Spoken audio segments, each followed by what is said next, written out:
we started about managing cloud integration. So in managing cloud integration, mainly this is nothing but your CPI. Within CPI, so within integration suite, CPI plays a major role.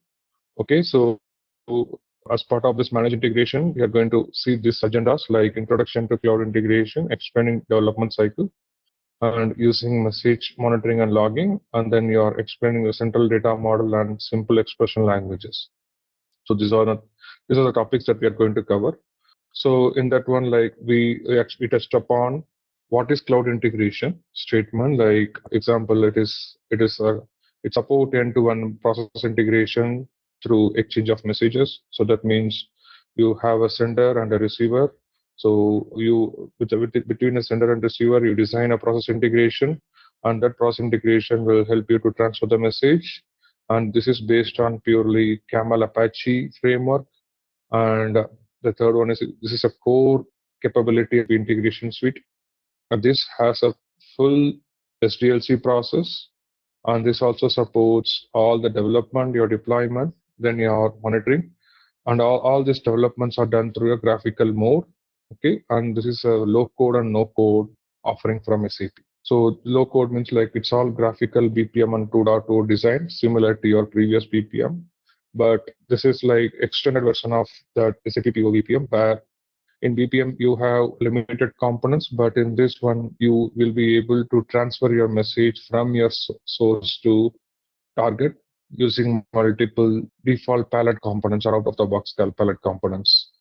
And at the sender side, we seen various adapters, and those adapters are used to consume the message from sender in different by using different protocol, or it can be by different format of message. And once you consume the message, you have other palette components where you can actually change or transform your entire message from one data structure to another data structure, or one protocol to another protocol. You have a number of palette components we can see in detail in coming sessions. And while delivering the message, you have multiple ways of delivering the message, like it's going to be a synchronous delivering, or is it going to be asynchronous delivering. So if it is a synchronous, then you have to make your sender also to respond back within certain seconds. And if it is asynchronous, that you will be just sender will be sending the message, and you will be also just fire and forget to your target, or which is nothing but your receiver. And each and every protocol, or each and every mechanism, synchronous way of sending a message has a different types of adapters, and your asynchronous has a different types of adapter. We talked in detail all those things. So then coming back to the connectivity part. So this has, as I defined earlier, like this has a simple iFlow development, and your iFlow will be looking like this. Just give me a second. This is your iFlow that we started designing this iFlow in our previous session. So this has like a sender and receiver. Between sender and receiver, you have multiple adapters and everything we can define here. So then actually we talked about various adapters, and this is what actually like sender as a different adapter, your receiver as a different adapter. You can actually deep dive and understand what are the different parameters that you can use at different adapters.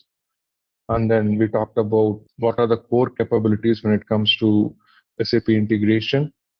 Especially the core capabilities are something like it has a defined or a predefined palette components where it makes easy to transform the message, and also it has a number of orchestration component where you can actually orchestrate multiple message without any limits, and it can send the final payload to your target without any problem. And so then coming back to its transformation capability, these are the default components like your content modifier and converters as multiple converters, XML to JSON, JSON to XML to CSV, JSON to CSV. We have plenty of converters. And coming back to decoders, there are message decoder and message encoders available, then EDA extractor, then filter. Filter is to just filter the particular message from a big payload, and message digest a message and send the final output to the targeted participant. Then coming back to your scripts, so you have two scripts. One is a Groovy script, and another one is your JavaScript. The defined way of scripting in SCPI is a Groovy script. because actually your SAP CPI is running on Camel Apache engine. Groovy is a server level scripting for Camel Apache. Your Java is nothing, JavaScript is nothing, client side scripting. So it is always recommended to write Groovy, and mostly the Groovy language follows the syntax of Java, and it also reuse all the libraries what Java has. In that way, you can easily manage the underlying Tomcat server execution without any interruption. So the Groovy is a very recommended way of using the scripting in Java in SCPI. And this Groovy will be used whenever you don't see any defined pilot components, and it can use Groovy. And also, if you want to use UDF, all your code will be whenever you're doing a message mapping. If you want to write explicit user-defined function, you will be using Groovy to create those functions and use those functions in your message mapping. And also Groovy plays in multiple ways of logging the payloads. So that is for all the time logging. And actually then it also has some more key features like consume SAP provider libraries and help to log some important message as part of your message logging or as part of custom headers. So because the Groovy has a default input libraries where you can consume those library to consume those defined syntaxes. These syntaxes will be helpful to log your message in your message log. So I can show some example how to log those messages, and also I can show some example how to print a custom header using those scripts. So in that way, like Groovy will play a major role in that one. There are multiple features that you can use Groovy, like if you want to do canonical way of doing your development, if you want to define your structure in pure JSON canonical structure, you can use slippers. So there are JSON slipper and XML slipper, and it will help you to build your own structure using Groovy. So there are many ways you can use Groovy in CPI in general. And the other way, like if you want to have a complex routing and complex node level mapping, Groovy is the way to go. That one when you are using in your message mapping. So Groovy has a predefined some UDF that can be leveraged here also. But when it comes to the complex transformational between the source and target, XSLT is the way to go. XSLT help you to put all your transformation in a simplified way, and that will actually improve your performance of your overall process. So XSLT helps to improve the overall process in general. So then the next we touched upon the previous exercise on API management. So the example is something like if I generate a token using my internal OAuth 2.0, so that means like if I generate the token using my OAuth 2.0 parameter from my service instance key, and if I go to the service instance key and if I see a client ID, how do I authorize a particular client ID out of this one? Like, so we are actually seeing the ways of using those policies, and also like we have some policies related to like extension policies within nothing but you can write a JavaScript or you can write a Python script. So like I can complete this one and then I can move forward with other content for today's session. Yeah. So before that, I'll just put this jar token into the jar.io to show you the relevant parameters what we are going to extract. Yeah. We are going to extract client underscore ID. So go to our APIM. So we have our default API quota policy. Then this is a rise fault exception if the quota exceeded. Then in this so in the previous session during debugger mode, I showed you like how to extract a token using extract variable. And this is once you extract that token and the variable will be set into this one. Now we have written a Python script to decode the token and have the token stored in your variable.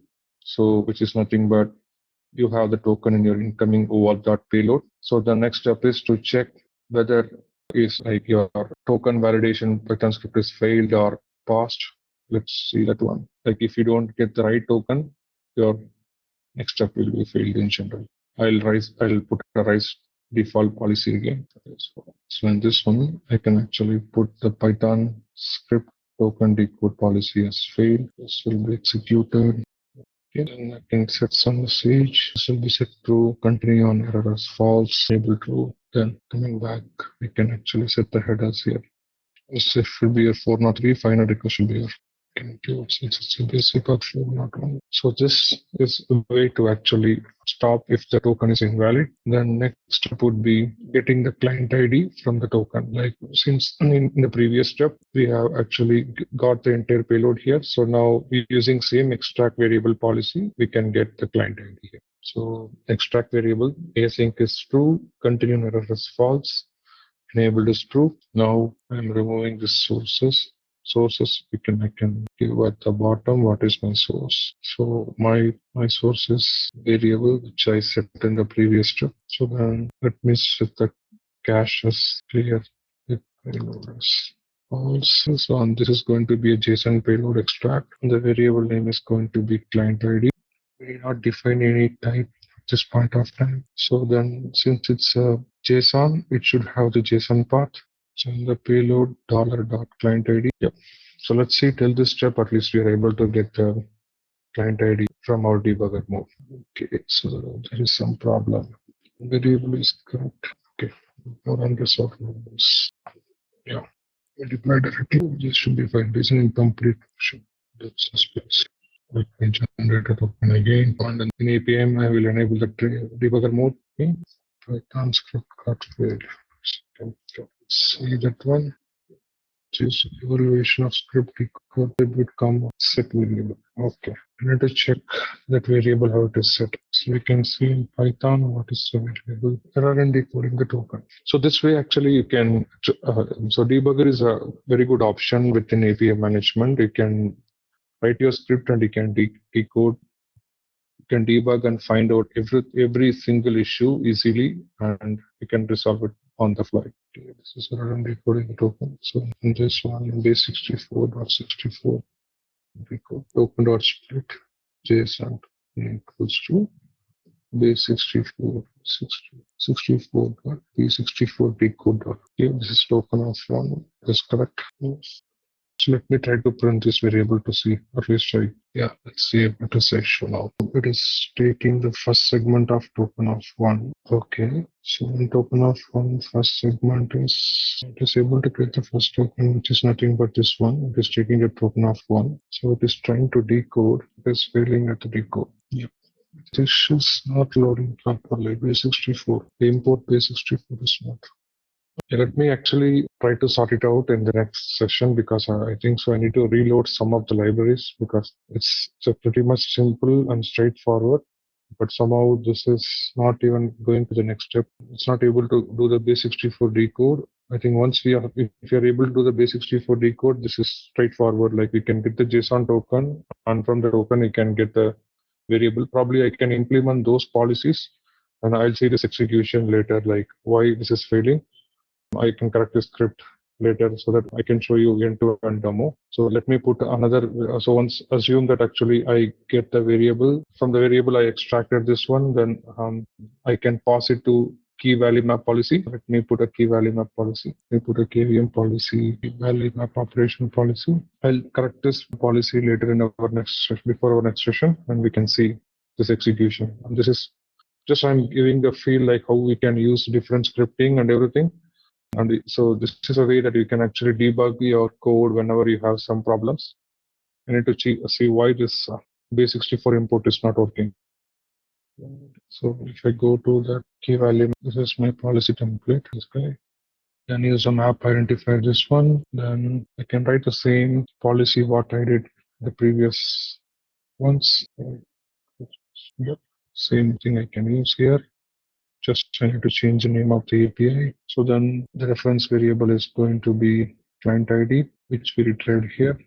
So once you get the client ID, you can even get the same as in this policy. You can assign this client ID to the basic auth one. And before that, you can even write the same user check policy. Client forbidden to access API. Then I can give the right message in the bottom. Client ID forbidden. And this will be executed if your backend credential is null. Okay?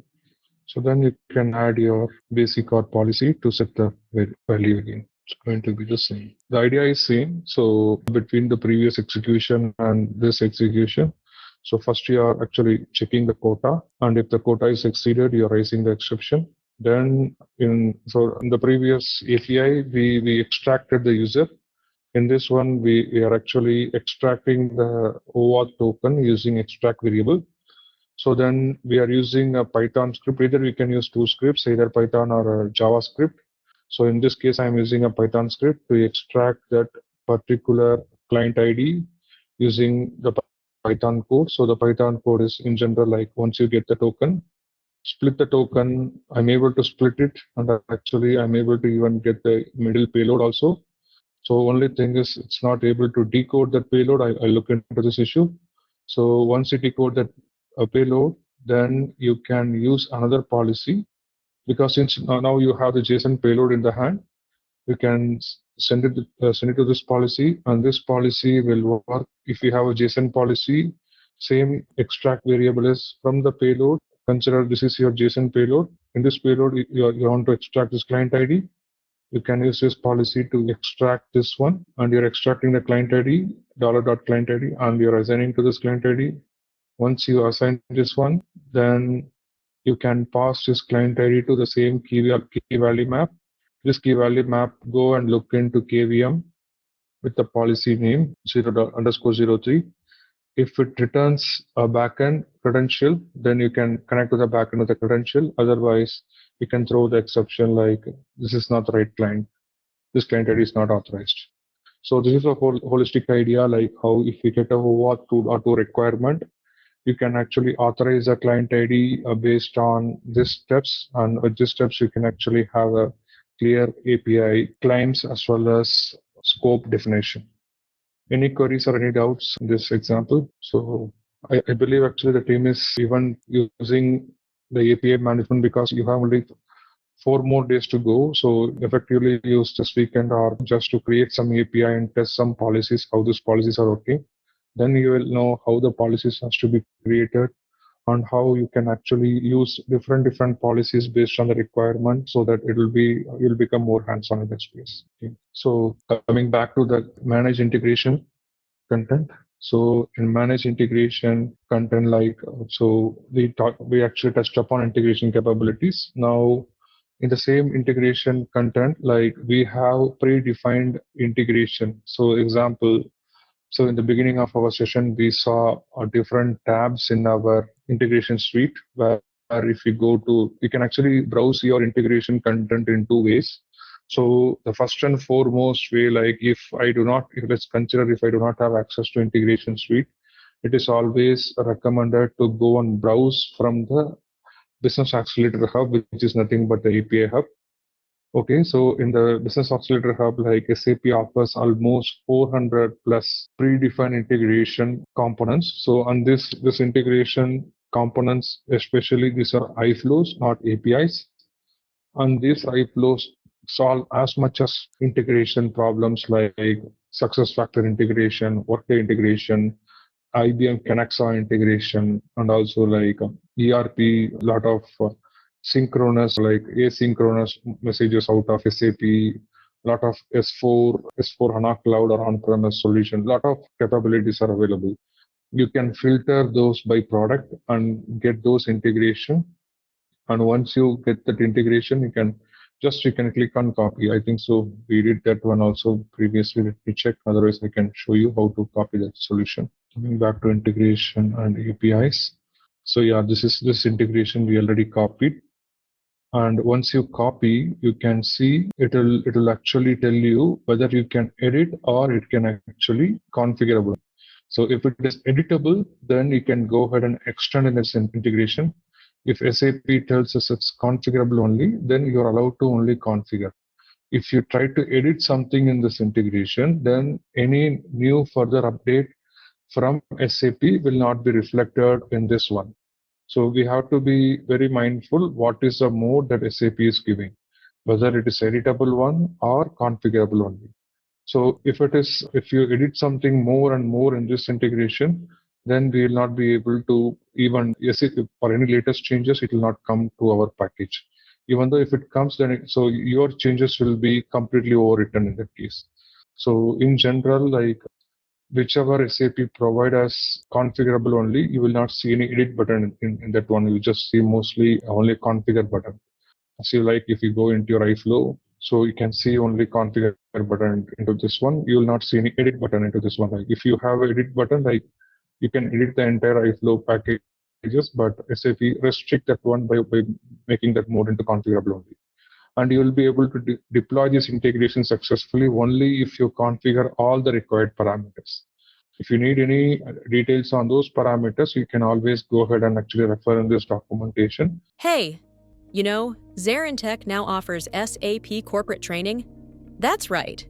Train your workforce in SAP with our comprehensive program. We offer customized courses, certified trainers, and hands-on labs for both individuals and businesses. Our standout features? Bespoke training, fully configured servers for practice, in-house materials, and a dedicated LMS. Plus, get session recordings and 24/7 support.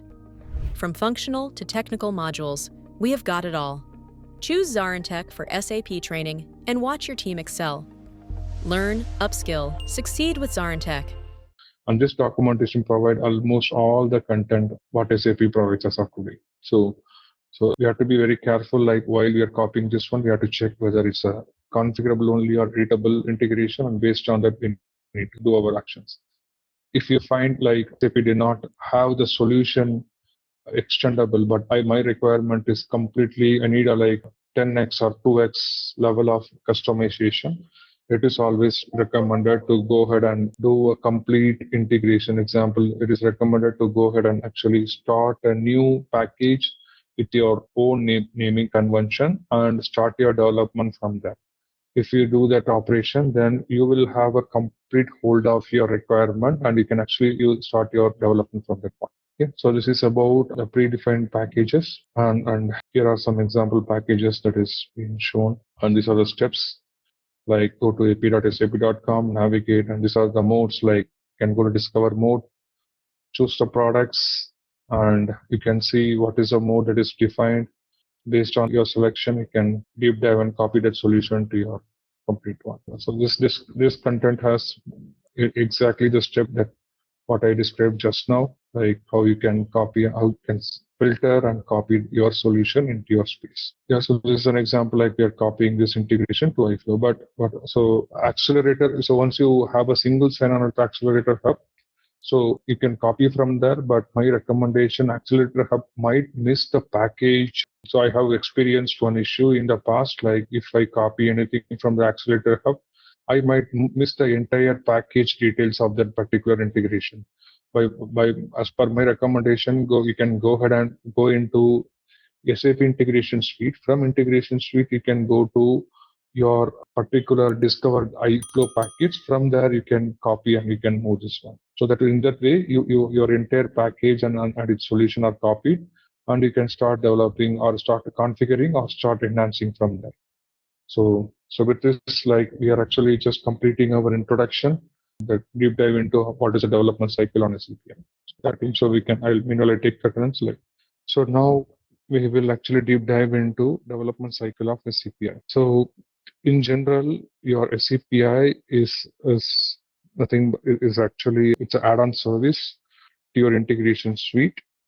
And let's take if you want to start with your general development, like after this session, after this entire training. So like it is recommended, just you can go ahead and create a sub account. So with your own TCS email ID as a trial account in EuroProt. So EuroProt is a free trial data center for all the people across the globe that SAP maintain and manages that entirely. So once you have that one, like you can, as initially I was showing in the session, like you can go ahead and register yourself into that BTP cockpit, and from BTP cockpit there will be an option create a trial account. Once you click on create a trial account, it will take almost 30 to 45 minutes or up to 1 hour. It will spin up a new sub account. Once you have the new sub account, go and check your entitlements as I showed you earlier. And once you have that entitlements in general, so then you can see whether integration suite is enabled. So once integration suite is enabled in your trial account, then you can go ahead and actually subscribe that one, activate that process. Activation will take up to 1 hour. Once you activate that, so you can see you will be activating CPI, API management, enterprise service bus, your graph, everything. You will be activating all the services. Once it is activated, then you can come back to integration suite. Once you click on this one, this is a landing page. So this is just we are actually explaining the detailed step how you can do that one. So this is overall step, like in your sub account. Now you will have a dedicated own integration suite as a free. But if you need your integration suite, especially your CPI as a service with REST-based service architecture layer, you need to activate one more instance called SAP Cloud Integration. So that will come as part of your instance in your under your subscription. If you go to your subscription, like can see as a separate instance, you need to activate that one separately. So I think it might fail sometime because SAP sometime like roll back some of its own edition. If they roll back something, your entire subscription might fail. Then it is recommended just delete that instance and recreate one more time. It will be successful. So generally, you try during the daytime of Europe or actually midday of Europe. Mostly, it is easy to create that instance because last time one of the team member told like she cannot create that instance. Just go ahead and delete that instance and recreate it one more time. It should be successful because SAP will roll back some of its own software into it to test with multiple people. That could be the reason your instance might not be successful. But try it one more time, then with this in this time your instance will be successful. And if you create this instance, then you can create a number of service keys.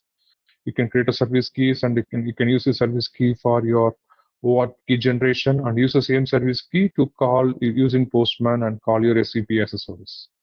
So this is in general like API management your CPA plays a major role. And API management also has its own service instance key that can also be used in general. But API management instance, sometimes SAP might charge as a separate cost.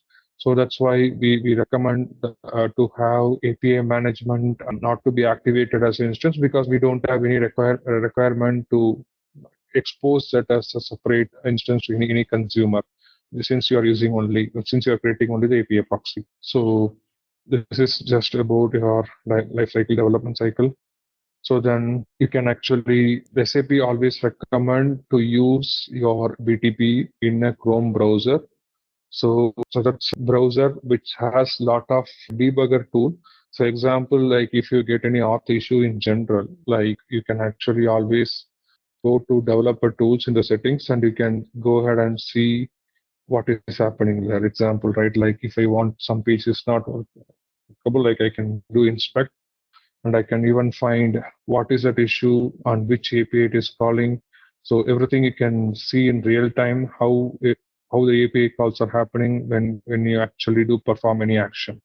So, and also it is easy for it will give the meaningful information in the network trace also to find out what went wrong and what is the right one. Like if you miss any access, then you can actually correlate to with some authorization issue, tie back to that one and fix that issue so that's so because Chrome has a lot of features, you can actually debug the issue using Chrome itself if you're accessing the entire BTP as well as your integration suite, because this is just developed on SAP Fiori, which is nothing but your HTML5 language, and it's easily debuggable one at the client side. Okay, so then coming back to your next.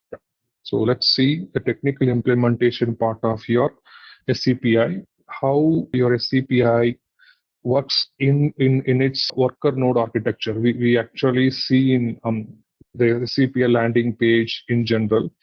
But if you see architecturally how this SCPI is connected in internally on its landscape architecture, let's see in general.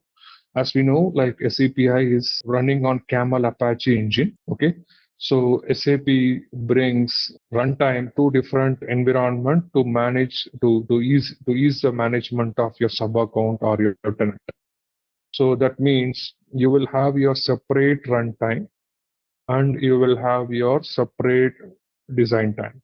Your design time is going to be running on separate tenant node that is called tenant management node. Okay, so whatever you log in here and you launch something that is called TMN, so tenant management node. So because they want to keep it totally separate between runtime and design time, because if they club everything into a single container, and that can cause multiple issues.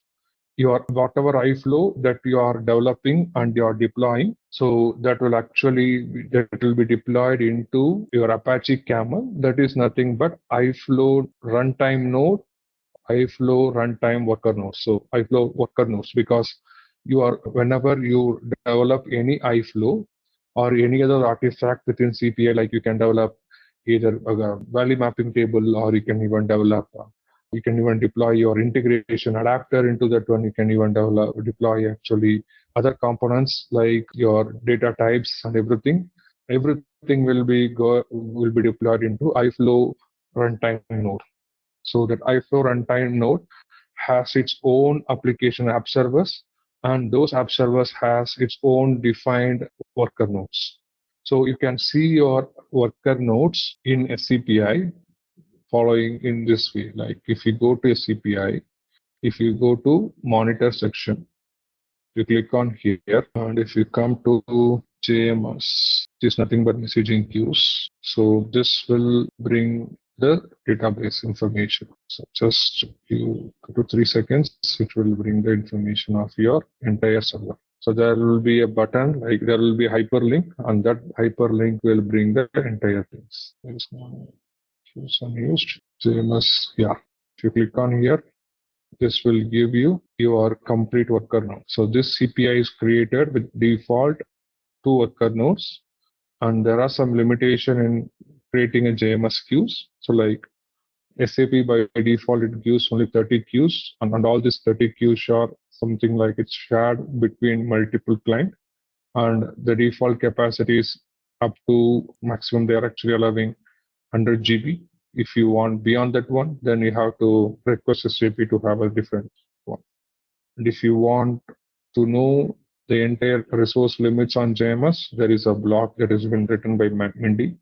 You can go through in detail what are the different resource limitation, how much, like if you want dedicated one, how you can land your broker into dedicated one. Here, all this information are documented here. Okay, so this will, whenever you create a sub account and when you create a CPI, by default you'll have 2 worker nodes. So like, but SAP can go until 8 worker nodes. That's the maximum they can go.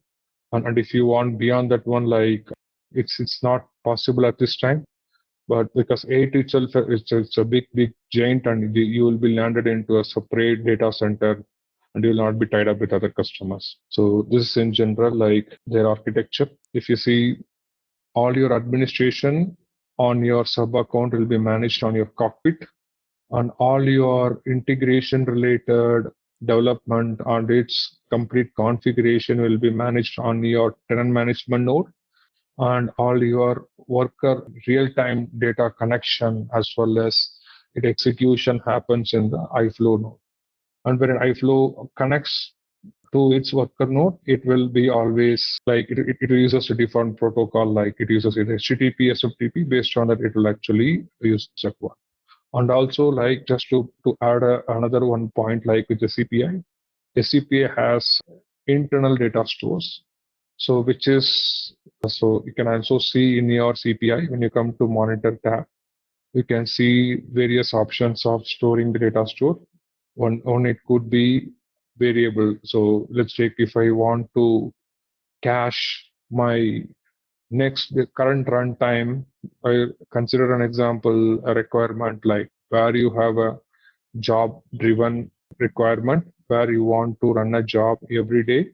When your job is completed, if you want to store your job completion date and time, the best way to use a write variables. So, and whenever you create any write variable, I can also show you how as a simple example how to create that one. So all this variable will be stored in this one per iflow, and also you can make this iflow, make this especially this variable to be specific to that local to the iflow, or if you think this variables in some requirement that can be accessible by other iflows, then you can always extend that to other iflows. So that's a major about the iflows. So that's a major thing about the thing like that we have. So you will have your runtime nodes, like your runtime nodes are connected with your default adapters. With those adapters, you should be able to get the data very quickly.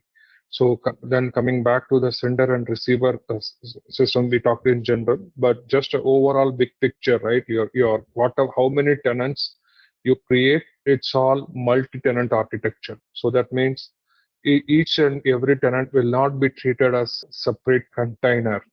If you want a separate container, you need to have a different accounts. But if you create within the same account, all your sub account will fall into the same container. That's the thing SAP is coming back. Like if you have multiple tenants, those tenants will be under the same account, and all those things will come under the same container. So that's a main architecture about multi-container architecture. So and also like within your multi-container architecture, like if you want to develop any kind of Java based application or node based application, SAP always gives another option to create and deploy those applications separately into BTP into its space. So once you create and have that in general, so then this will be taken as a priority one. So yeah, so this is in general like what we see and how it is done. So then just to be on the same time, same thing, like, so we are on the Cloud Foundry, and in the Cloud Foundry, we can actually choose which vendor we want to go. Like I think this SAP Fiori is created within this account on the Europrot. Like you can see it's AWS account, which is running on US East. And this is a multi-tenant architecture. So this is a general explanation about your tenant and how the tenants are tied up with SCPI. And now Kima is another one runtime SAP is coming along. So Kima is something like you manage, instead of having Cloud Foundry, we can actually bring our own container, and we can tie up our container with our data center. SAP just pushes after into the next part. So that's we touched upon this one in our initial days. Like then coming back to your resources. So these are the high level resources, because when you design any iFlow or when you design any requirement, you have to be very careful about what SAP supports. So because that actually help you to design your iFlow in a better way. So example, like if you try to use write variables so much, you will be facing lot of DB connection pool problem. So DB connection pool is the biggest problem that most of them will be facing, because if you write too many things into your iFlow, it will impact your entire runtime node. The reason behind that, because all your runtime nodes are connected with different connections. Like if you have a DB with Kafka, if you have Kafka is nothing but your JMS, if you have your MPL messages, your message processing logs, that is also connected as a DB connection pool. Everything has a different DB connection pool, and those connection pool will be having different connection threads, active connection threads. If you push a number of messages to write variable, so then it can impact other operations within CPI. So we will see in detail how your SAP integration tenant as a overall architecture. As I told about like your design time architecture, which is nothing but your management node. You have one single CPU, and its RAM is always 2 GB. But if you go dedicated, they can put you into two CPU, which is nothing but two worker nodes, and they can actually increase your RAM to maximum of 8 GB, and your HTTP threads. So to connect, to interact with different APIs and everything, they can give up to 200, but if you go dedicated, this numbers also can go exponentially high. So then when it comes to a runtime node, so as I showed you, like your runtime node has two worker nodes, which is nothing but two CPU will be running.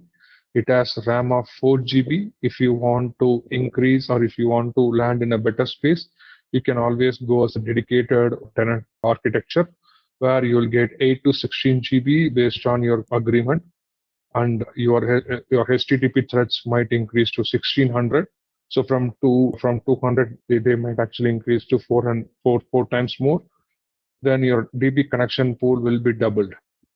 From 8, it will be moved to 16.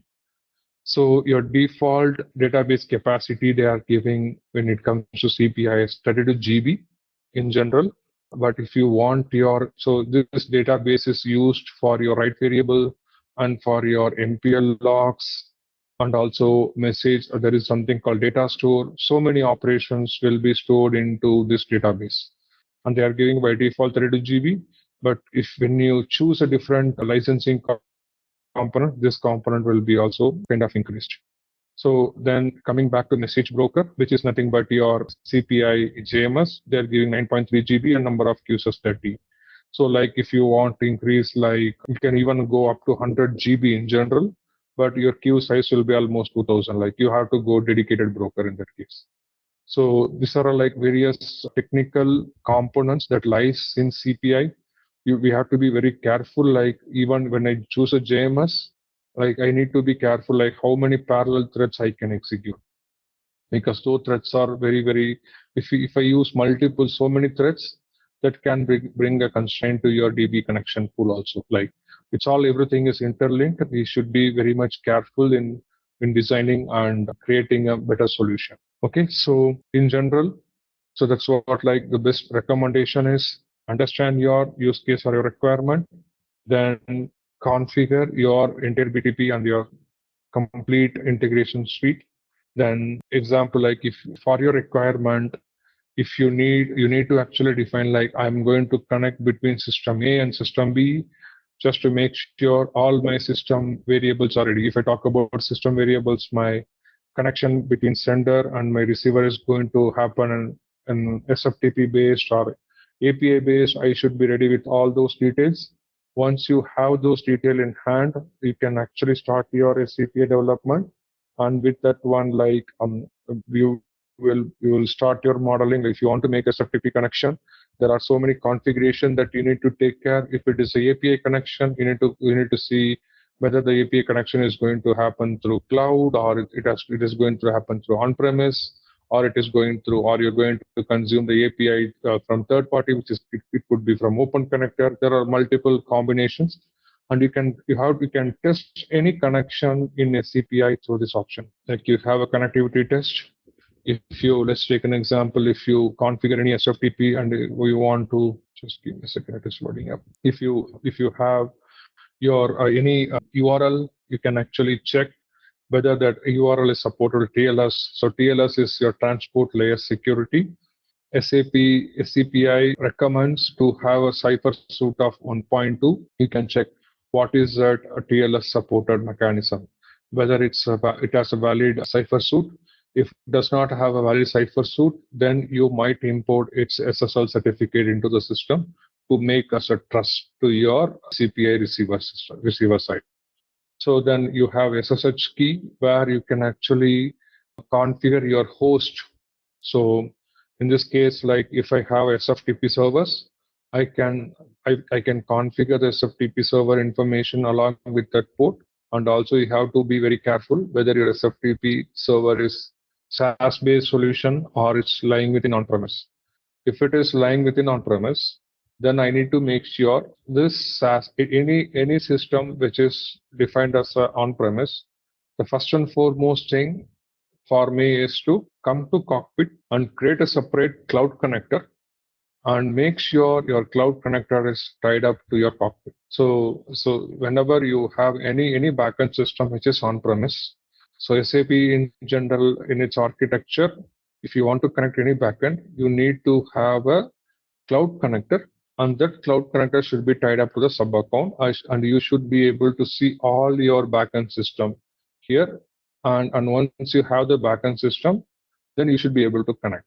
So like if you have a different cloud connectors, you might specify some location ID for each and every cloud connector. You might have a cloud connector for your non-prod, you might have a cloud connector for your prod.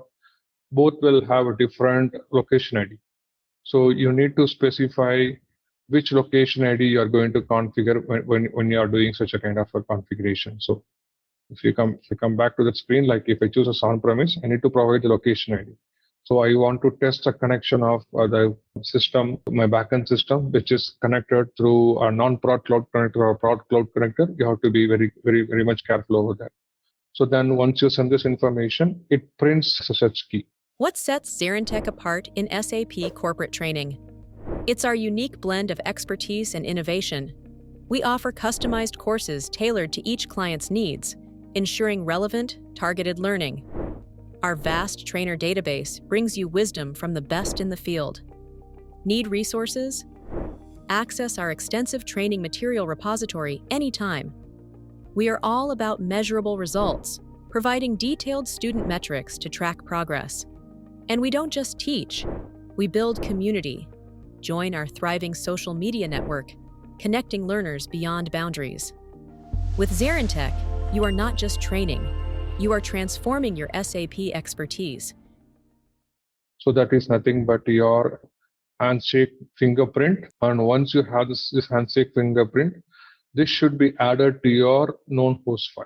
So if I go to SCPI, especially for SFTP requirement, you need to get the fingerprint of your target SFTP directory or server. And you need to check, even though if it is a A11 folder of S4 system, you need to have the fingerprint to be added as part of known host file. So if I come to keys security material, there is something called known host file. 1 second. It will be in the secure parameters. I'll go there. It will be in your secure key store, SSH key. Once you add the SSH key, you should add that key store under your, it should be part of your known host file. And this will actually make sure whenever CPA connect to that SFTP directory, this known host file is active. This can actually send to SCPI communication. So that's a major with SFTP requirement. So then FTP follows a similar architecture, similar connectivity architecture. Then it gives you how many ports that you want to connect. You can test all your FTP based communication also here. And also coming back to your SMTP, like if you have a mail service, example, if you want to connect to Outlook email on your client system, and actually just want to check whether the mail is being sent or not, or like if your mail service has different protection system or it has a different. So mail server in general, it can have, example, it can have SMTPs, it can have stats mandatory or stats optional. So you can check various level of protection and you can test in this in your SMTP configuration. You have to put your SMTP server name, which is nothing but your mail server name. And so by default, it's recommended to use 587 as a port and put the port number. And some client might have stats mandatory, somebody will have stats optional. Choose this one. And in general, if you are connecting to any Outlook, as of all the Outlook system in the cloud, but some customer, due to data production, they might have their mail server in their own DNZ also. In that case, you need to use on-premise. So you need to see whether it's a cloud or on-premise. And based on that, like you need to use whether you want to use a password in an encrypted way, or just if you want to use a plain username and password, just go and create a username and password in the security material here. So like you can create a security material of that value, like username and password, and then you can go ahead and start use this one. So this is in general like what is the use of your SMTP connectivity test. And IMAP is same like your another type of mail server protocol. Some customer use IMAP, some customer will use POP3. So and similar, you have to, based on your client side requirement, you can choose any of these mail servers and you can do the connectivity test from here. And coming to AMQP, so this is also like it's a TCP based connection. Okay, so in general, now I tested this AMQP by mounting that AMQ server on PO. So that's a one scenario I have tested. So like for that, like I made my proxy typers, since in my client architecture landscape, like my on-prem, it's on the on-premise side. So our AMQ servers are mounted on PO. So we just given the host name, and it's just a TCP connection, not the WebSocket one. So then once we make that connection, we are able to see whether we are able to retrieve the TLS-based communication or not. And Kafka is another one. Like this is also another thing. Like with Kafka, nobody can go as on-premise or internet. Kafka is always going to be a SaaS-based solution in general. So any customer who is using a broker in their landscape, they will have Kafka as a SaaS solution. So, which is nothing but the Kafka can be in different format. They will have a different broker system. So that broker system will be, example, it could be your native Kafka, or it could be a Solace, which is modified version of Kafka, or it could be any broker system. Like you just put your host here, and once you put your host here, you can just send the put the information. And Kafka supports multiple ways of authentication. So it supports SASL 1.5 and SASL 3.2 authentication. So we need to be careful. Like, so SASL 1.5 is nothing but SASL SHA-256 key algorithm. So some Kafka, like the lowest version of Kafka will support that SHA-256. The highest version of Kafka will support this, which is nothing but 3.2 will support always SHA-512. We need to then if somebody will support a client certificate based authentication, if they support a client certificate based authentication, then you need to be sure like your public key of that service is imported in your key store. So once you have that one, you can refer that library, like, and refer that key here. So what is a key alias I'm going to use? So I'm going to use this key. You can actually define either SASL or client this one, and it will make a TLS connection initially. So in general, SCPI will check what is a cipher suit the servers are defined to connect. The recommended way is to connect with TLS 1.1, but SCPI can go backward up to 1.0, and forward it can go to up to 1.4. So these are the various mechanism like you can connect. Then if you want to do a connection test of your cloud connector based on a location ID, you can just, if you just put the location ID, click consent, this will print you all the backend system which are connected, which are actually published on this location ID, and that will help you to understand. Okay, so I have this many backend systems which are configured in my system. So this is just in general, like connectivity tests is a separate feature like SAP brought in. Like when you connect to any sender or receiver, just to make sure like before you do a lot of configuration in your actual integration flow, you can make use of this one and you can test everything from there. Okay, so yeah, so we actually, like in our initial requirement, we connected with the SAP sales order API. So which is SAP sales order API is nothing but we connected with a default SAP out of the box API. So I can even show that flow. Yeah. We connected with SAP flow here. So in our initial days, like our session, we connected with SAP flows. Like you can use either HTTP adapter to print the metadata. You can use HTTP adapter if you want to select multiple resources in your OData services. If I want to explicitly get some different values from my OData service, I can always use a OData adapter. And with the OData adapter, you can actually go ahead and modify. Example, like you can go to the OData adapter and you can choose this one. So you can put what is the credential that you want to connect. Example, in this one, I can use my credential as this one. Then once I go to processing, so yeah, I can actually select from the beginning. Like if you go to browse, so if I choose as remote, so from the beginning, it will connect to step 2. So here you can actually select n number of resources. You can select which entity you want to connect. If I want to connect on A underscore sales order, I'm interested on an item level. And each and every level, you can select how many level of data that you want to see. If my OData service has deep entities, then you can actually see if I have the entity. Example, in case of sales order, it will have 4 different level of deep entity. So one is header will be in a parent entity. Your item will be in your another entity, and if you have other different segments, it will be in other furthermore navigation entity. So you can actually print like n number of entities here. Like you can access, well, I want actually to see 4 different level of structure or 5 different level of structure. Just select this one and select all fields.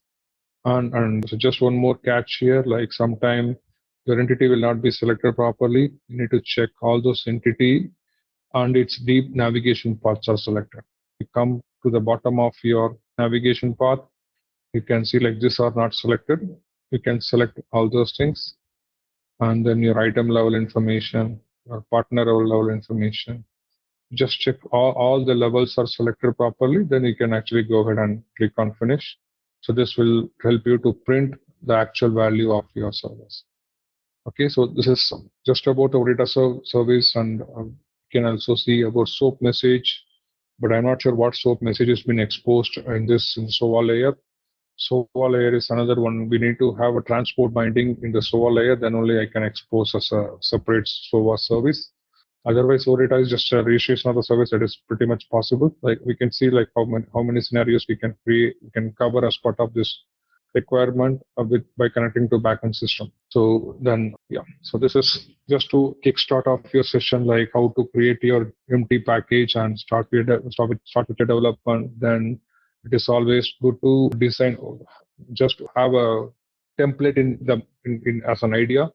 So once you have a template in your mind, then it is easy for you to go ahead and create multiple iFlows. Example, like you can create iFlow to even print default logs, or you can also create a reusable log file, use reusable Groovy script, and those Groovy script also can be used in every iFlow. Just that to log us. Let's take an example. I have a requirement to log a particular payload in my iFlow. I can even create a separate artifact called script collection. I can create a script collection, and you can also, let me show you that one. You can come here and you can press something called your script collection. Once you can have script collection as a common reusable libraries. So, and you can have message mapping as a common reusable library. So example, if I create a script collection here, for example, login script. Okay. So this will come as a script collection. So then I can access this script collection in any of my example, this iFlow. If I save as a version and come back under my runtime configure, under my preferences, you will have two things, either global or local.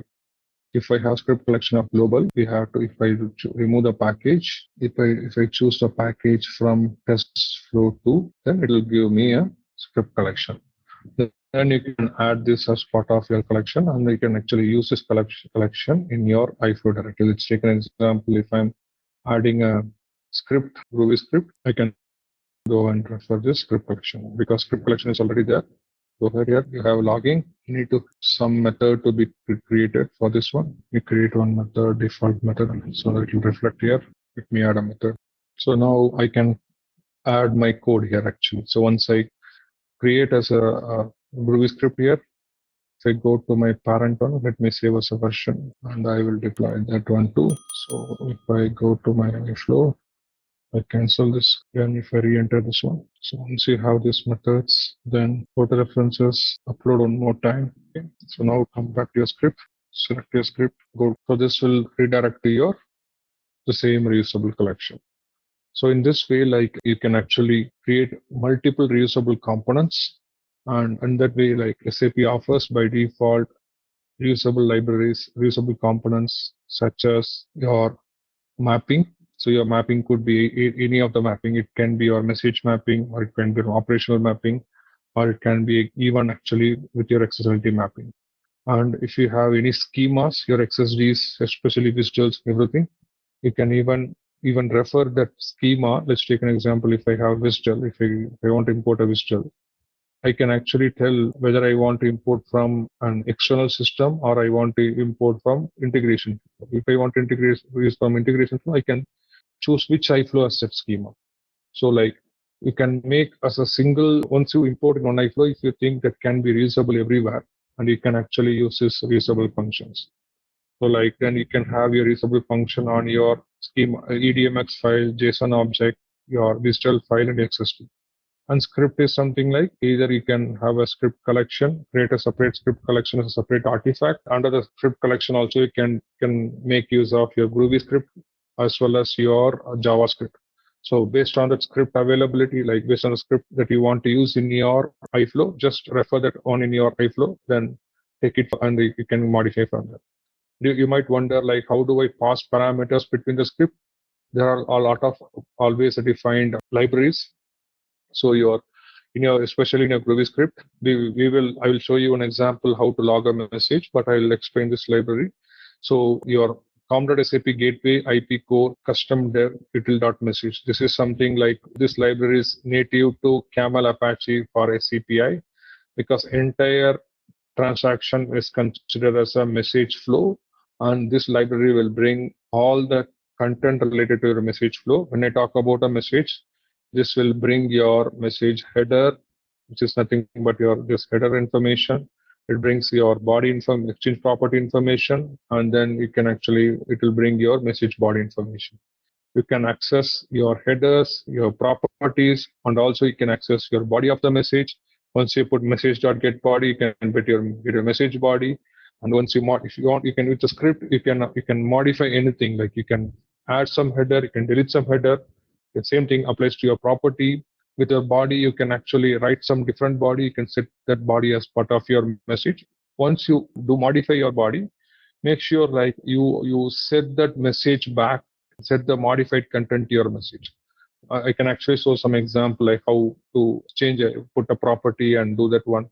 Like you have to be very much careful. Like you have to set that to your message, and that message should be returned back so that it will be used in your further processing. This in general, like these are various options like we have within CPI to refer different resources, and with local resource you can have always a number of options like you can have your same message mapping schema and script, but it is always recommended to use as much as reusable object between multiple requirements that will avoid actually multiple maintenance. Let's take an example. If I have a XSD, so that XSD being used in multiple iFlows, like if I have a central iFlow where actually I can maintain that XSD, then you can import in one place. All other iFlows you can actually just, if you go and re-import that one more time, it is easy for you to re-import. But if you put it locally, then so once you put in one place, it automatically reflects in everywhere. But if you put locally, you have to touch all five different iFlows. That process become really cumbersome, and it makes the entire process of maintenance very, very difficult. So we have to think very, very mindful about like how we are going to make this entire development more easy as well as maintenance. So then actually like if I develop an iFlow, then I have multiple ways of testing that iFlow. Let's take an example. If I develop an iFlow, if I want to simulate any output, SAP offers a simulation step where you can actually enable the simulation from to here. The simulation button will be enabled. So you can actually define, I want to simulate uploading some content and send the content to this one, and that can actually print that step. So this way, like you can even test all your requirement so easily without deploying that one. Like if I have a message body, like how you simulate your message body within your message mapping, the same way you can actually simulate and repeat that one. Yeah. So I think like team, like we are pretty much covering like a lot of components within development cycle. Like I will touch upon like what are the version control, how the version control is captured, then coming back to like how to revert back to the version, what is the best practice to maintain different version in your development cycle, because this is very, very important in your day in day out change management. Unfortunately, SAP do not provide any GitHub service to be integrated for your SCPI. If they have any GitHub integrated, then it is easy for us to maintain different versions. Consider this is a single iFlow, especially a BPM and 2.0 template. It's very difficult also to anybody to break down into multiple files. If they break down anything like it, the entire iFlow will be completely collapsed. So like the better best practice is to have a better naming convention while creating a version, and how to manage different version, how to transport that version and sync back. Let's take if you have a multi-tier architecture in your client system, how to maintain various version, how to revert back that version if they test something, and if you are making any change, how to revert back and forth and move the right change to this thing. Then we can talk in detail. And other things like how to deploy and maintain, how to transport that object to different tenants, what is SAP recommended option. We can see all in detail in coming sessions. Any questions or any doubts till this time, team? It's covered a lot of areas here. But I need to go through the recording again, but I don't have any questions at the moment. Thank you. Okay. Yeah. So we will actually see some more examples, and I have a lab exercise for a CPI more. Like we can see a small exercise how to achieve those things. Then you will actually at least familiar with this one. Sounds great. Thank you. Yeah. Thank you.